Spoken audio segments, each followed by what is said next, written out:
নমস্কার বন্ধুরা, আমি আরতি রান্নাঘর ইউটিউব চ্যানেলে আপনাদের সকলকে স্বাগত জানাই।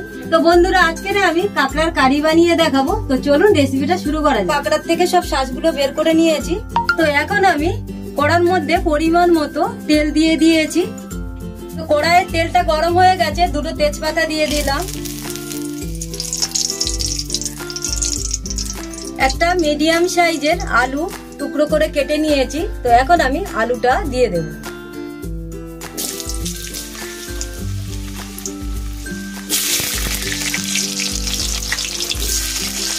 একটা বড় সাইজের পেঁয়াজ ছোট করে কুচিয়ে নিয়েছি।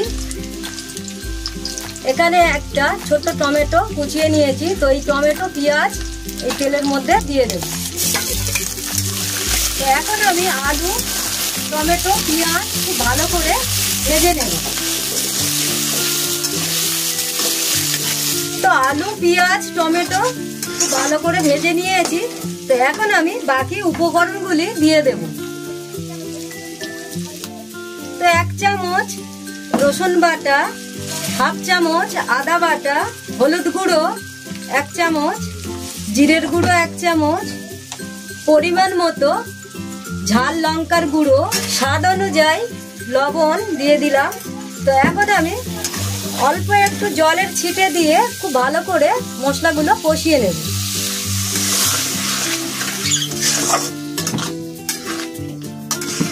মিনিট ধরে মশলাটা আমি খুব ভালোভাবে কষিয়ে নিয়েছি। তো এখন আমি কাঁকড়াটা দিয়ে খুব ভালো করে কষিয়ে নেব। তো কাঁকড়াগুলো আমি খুব ভালো করে গ্যাসের আঁচটাকে কমিয়ে রেখে কষিয়ে নেব।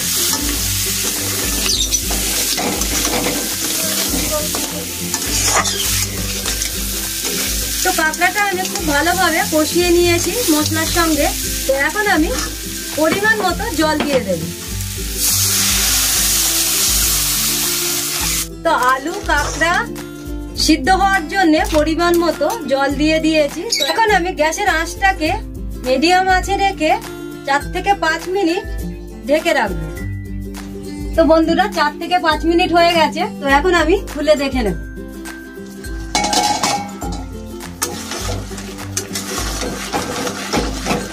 তো ঝাল ঝাল কাঁকড়া কষা রেসিপিটা হয়ে এসেছে।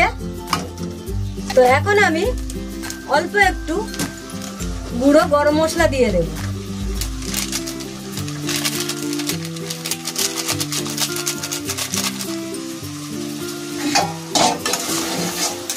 তো যেহেতু গরম মশলা দিয়েছি, গ্যাসটা বন্ধ করে 1 মিনিট ঢেকে রাখবো।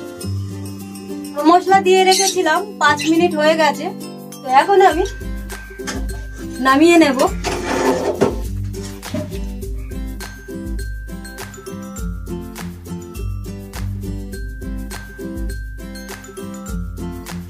তো বন্ধুরা, আমার এই রেসিপিটা সম্পূর্ণ বানানো হয়ে গেছে।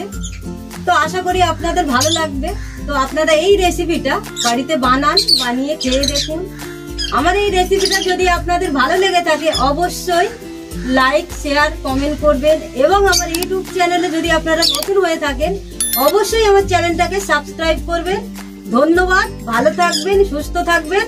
আবার দেখা হবে অন্য কোনো নতুন ভিডিওতে।